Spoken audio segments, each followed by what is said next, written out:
The spooky season is now upon us, so it's time to review some spooky adventures. So today we're looking at the martial cult of Blood Knight Gaius. This is an OSR adventure written for Knave about a vampire monastery. Before I get into spoilers, I'll just talk about the layout real quick. I'm a really big fan of the white text on black background that this book has. I think it looks really nice. It's a classic staple-bound little adventure, just like a lot of the stuff you'll get on Exalted Funeral. The actual information given in the book is really good too. It's all very short, it is descriptive, it has enough flavor in it, but it doesn't, waste your time or go on for too long. The premise is really fun. Essentially, the players have heard about this monastery full of vampires who are honorable, and the whole dungeon crawl is just going through this monastery to finally get to the end boss, who is Blood Knight Gaius.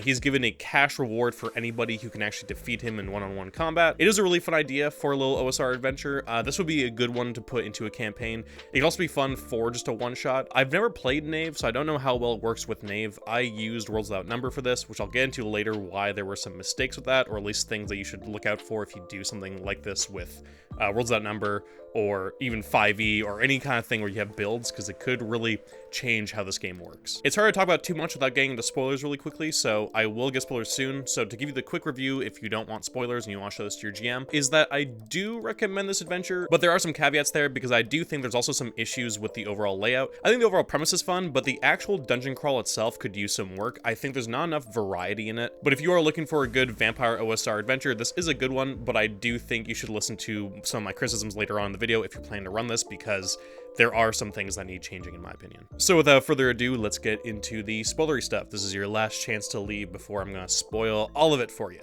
The reason why I think this would be a good one for part of a campaign, as just sort of like a small side adventure, is that this monastery is at the top of a mountain. You could have a few adventures just getting to the monastery, because once you get to the monastery itself, there's two guards outside who are vampires that are like completely covered, and they're very welcoming. They let the players know, hey, you guys want to come in here and fight Blood Knight Gaius? Here's the reward, all this stuff, go on in, see if you can survive. And the reason why they're so welcoming is that Blood Knight Gaius and all his disciples have decided that I'm going to be an honorable vampire. The only time I will ever drink blood is if I beat you in honorable combat, and then I can drink your blood. So it's a very interesting kind of cult. I do like it a lot. I think it's a fun take on vampires. It's simple, but I think it is very fun, and I think the players will enjoy it. I know my players, when we ran it, did find the premise interesting. It leads to a bit more of an RP dungeon potentially, while also still being good for combat. Some of the issues I ran into personally is that if you look at the map, it is a symmetrical monastery, and it makes sense because it's trying to be like a real space where it's like, no, here's all these spaces because there's these many vampire monks. These are places where they'd sleep, or this is places where they stay, where they pray, all that sort of stuff. So it makes sense that's like this, but I actually would like it to just be a linear room-to-room dungeon, because the end boss is Blood Knight Gaius, who wants to drink your blood if he beats you, or he gets to finally fucking die if you actually get to kill him.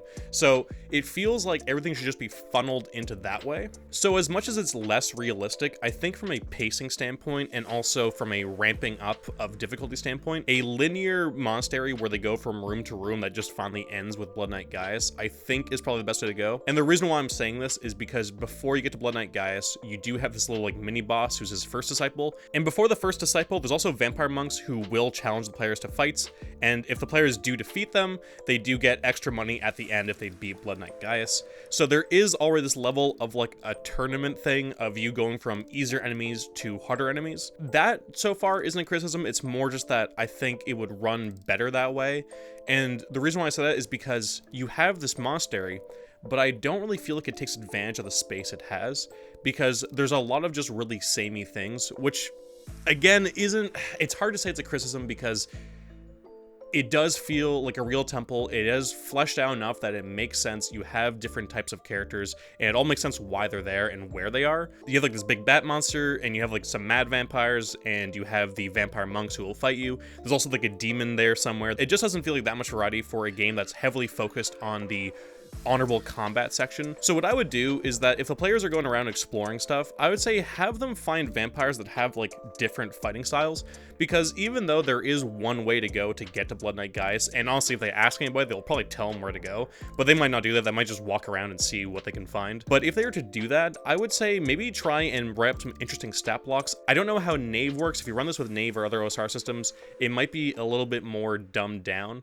but I do think that you could probably make some interesting vampires for them to fight. Maybe one who's way more into like the martial arts thing of like lots of kicking and knees and elbows, like a Muay Thai vampire or something like that. So you could have that kind of vampire. Maybe you'd have like a vampire who teleports around a little bit. Maybe you could have some mechanical differences, like maybe giving them an extra attack or a different kind of weapon or like a weird ability. Just things to make it a little bit more spicy and a little bit more interesting, because even though it is a pretty short adventure, just fighting vampires that are all kind of fighting the same, even the 2 end bosses, not that it's boring, because it doesn't stay around long enough to be boring. I just think you could make the variety a little bit more interesting. So you do have vampire monks, vampire knights, and mad vampires, not including the first disciple and Blood Knight Gaius. And it does say like, oh, the vampire knights do these crazy flourishes and do some interesting things. And I don't know if this is just a symptom of Knave being a really like cut down system, but it doesn't tell you how that works mechanically, which is fine for an OSR system because a lot of it should be on you to do certain things. But outside of that, I didn't really have any issues other than me doing a bad job converting this adventure, which we'll get into in a little bit. In the monastery itself, it has like a very fun kind of spooky gothic vibe to it, which I think is good for Halloween. So if you are looking for a spooky game,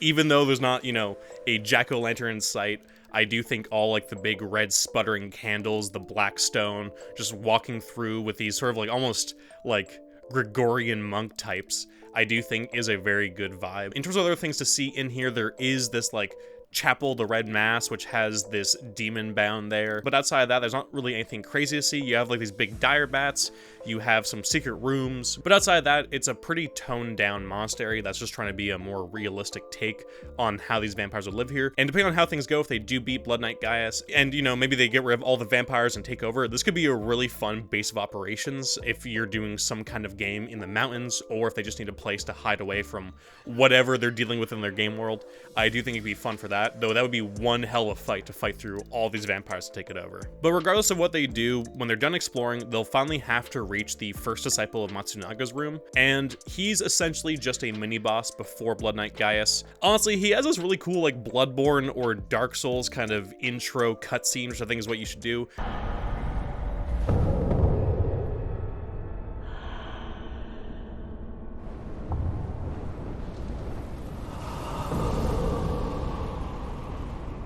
Because when they enter in, he's turned away from them. They can see like his black scraggly hair over his face and like has like silver earrings, and he's just looking down into a bowl of holy water. And when they enter the room, he puts on this like featureless mask and turns around and has this massive claymore. And he turns and basically says, "I'm your last challenge before Blood Knight Gaius. I'm gonna fight all of you guys." It's not to the death, it's just until you get him down to really low health. But he does say, like, if any of you guys use underhand tactics, such as magic or whatever else that might, you know, count as being dishonorable, he will go, like, full aggro and just try and kill the party. I actually, in the game, think I enjoyed the fight with him more than with Blood Knight Gaius. I thought he was a really fun fight. I also do think you really should play up that kind of, like, Bloodborne, Dark Souls kind of cutscene of him doing the thing and then just getting ready and then challenging them and then just like getting right into it. I think it's a very like epic and dramatic encounter. After they've defeated Matsunaga, they go into the room with Blood Knight Gaius. And Blood Knight Gaius is standing in a circle in the middle of the room. He's kind of like in this dome of protection. At every corner of the room is a vampire monk with drums in front of them. When the combat starts, they're gonna start beating those drums. So I highly recommend either playing music of drums beating, or if you're playing online, send all your players either like a good one that you found or the same one that you're listening to, whatever it is, so that everybody's listening to like these drums beating as like the fighting happens. Blood Knight Gaius will let the characters decide which one's gonna fight him one-on-one in the circle. Before they enter the circle, they're gonna have to take off any metal armor and lose any metal weapons, because any metal going across that circle will start to burn like red hot, and they're gonna take a D4 damage per turn. So they could try and, you know, grit their teeth and still fight with a sword and their armor, but they will take damage every turn as it starts to burn them. So it is meant to be like a fisticuffs as well as like wooden weapons fight. So anybody who enters into the circle is probably gonna be fighting with their fists, or if they're lucky, they might have like a quarterstaff or something like that they're gonna use. But essentially, once they get in there, Blood Knight Gaius is gonna give them like a wooden stake, and he's gonna be like, remember, to kill a vampire, you need to either cut off their head or stake them in the heart. Let's fucking go! And then they'll fight, and if they lose to him, he will bite their neck and suck their blood dry, and then he can challenge the next person who wants to come in. But I'll tell you how it went for my group. I ran this using Worlds Without Number, and this was a few months ago now, and I did not make things strong enough. The Worlds Without Number to OSR game conversion, I'm gonna do a Bun Games episode on it, but to give you the Cliff Notes version of what that episode's gonna be, is that Worlds Without Number characters are a lot fucking stronger than OSR characters in general, and I have found that converting is not hard. I should have done a better job of looking at what Blood Knight Gaius could do, even taking shock into effect and all those other things. I didn't do any of that, and what ended up happening was we had a big fire dude who had like a big axe and everything, but he didn't end up joining the fight because one of the other characters was this like unarmed fighter healer character, and this unarmed fighter healer was like the perfect character to destroy Blood Knight Gaius. It was really cool, but also like I couldn't believe it, because in Worlds Without Number, if you have the unarmed fighting foci, you're really good at unarmed fighting, obviously, but also if you're a healer, there's a thing called Healer's Knife where you can essentially flip the healing into damage to give you like the most basic version of it, and essentially, you just do a shitload of damage every turn. It is insane. So not only did they not need weapons, they were also just like perfectly brokenly built for this fight. The fight ended very quickly. I boosted his hit points like crazy because I was like, well, you know, he's gonna need a lot more hit points than what he has in the Knave book, because obviously like, Knave versus Worlds Without Number, very different numbers, I think, just looking at it. But he beat Blood Knight Gaius' ass just mercilessly. To show you what I mean, I obviously boosted this up in the game, but Blood Knight Gaius by Knave rules has 3 hit dice, so, you know, 3d6 or 3d8, depending on the system. I'm assuming 3d8 for Knave. In his first round with the unarmed fighting and Healer's Knife, I believe he did like 17 or 18 damage, and then the next round did another 17 or 18 damage. Like, it was insane. It was so broken. So I was like, okay, I'm just gonna give him like 3 rounds to survive, just to give him, you know, some level of like a climactic, fun, epic fight with this vampire. But it was like a very one-sided affair. He hit back with a few things. I should have really done a lot more to make his damage better, but that's just how it worked out. The players still had fun, but there was a level of like, the fighter guy who I thought was gonna be the one who was gonna fight this guy at the end and have like, you know, a more balanced fight, just end up being like, well, I'm just gonna sit here on one of these drums and I guess I'll just watch the fight.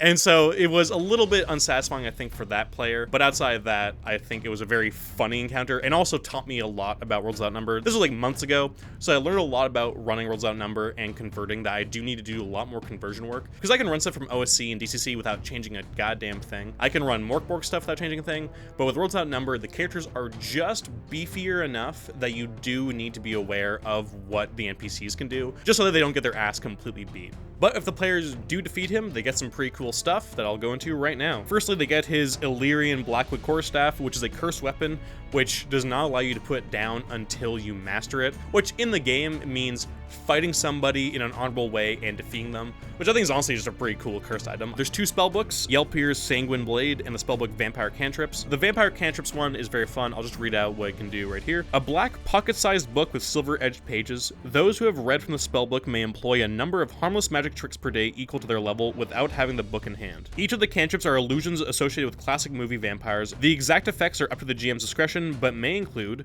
becoming suddenly adept at ballroom dancing, not appearing in mirrors or other reflective surfaces, briefly turning into a common bat which cannot attack, speaking with a perfectly charismatic Transylvanian accent, suddenly disappearing with a flourish of one's cape or cloak, minor levitation, such as hovering a few inches off the ground or floating slightly for the last few inches of a non-lethal fall, shifting to an upright position without using one's muscles as a vampire awakens from their coffin.